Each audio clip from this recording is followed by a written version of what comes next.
जब एक ये भी बात कुछ समय सुनने को मिल रही थी और हकीकत भी है कि यदि बालक को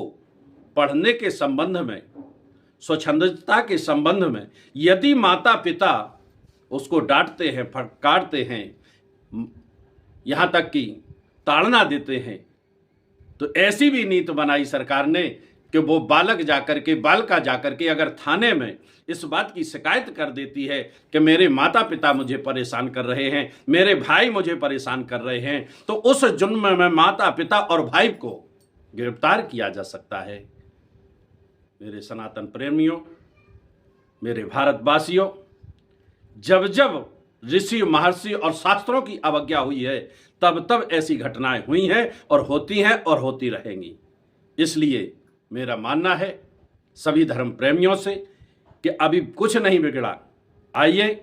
अपने सनातन पद्धति को अपनाइए, सनातन पद्धति में आइए और उसके अनुसार बालकों को शिक्षा दीजिए। अगर उसकी सनातन पद्धति की शिक्षा, गुरुकुल परंपरा की शिक्षा आज हमारे बालकों में होती तो आपने पढ़ा होगा, पूर्व इतिहास सुने होंगे कि ऐसी घटनाएं कभी नहीं घटी। ये नई व्यवस्था चल गई है क्योंकि ये जो शिक्षा नीति है ये हमारी ऋषि परंपरा की शिक्षा नीति नहीं, ये गुरुकुल परंपरा की शिक्षा नीति नहीं, ये शास्त्र परंपरा की शिक्षा नीति नहीं, ये सनातन धर्म की शिक्षा नीति नहीं, ये शिक्षा नीति है तो सिर्फ और मैकाले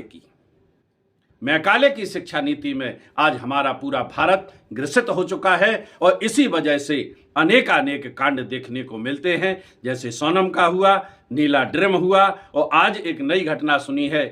ताप्ती नदी की घटना उसमें आई है कि वहाँ एक 18 साल की विवाहिता ने, जिसका लगभग 12 साल का पुत्र है, और अपने प्रेमी के साथ मिलकर के पति को पुल से नदी में गिरा दिया और उसको खत्म कर दिया। तो आज मैं ये कहता हूँ सभी धर्म प्रेमियों से, भारतवासियों से कि अभी कुछ नहीं बिगड़ा है,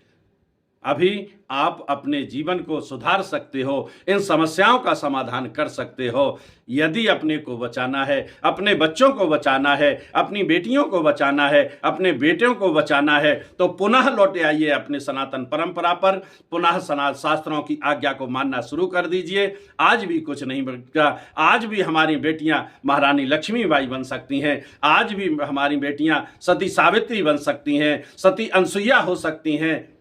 और बेटा भी हमारे देव प्रहलाद जैसे हो सकते हैं, महाराणा प्रताप जैसे हो सकते हैं। बस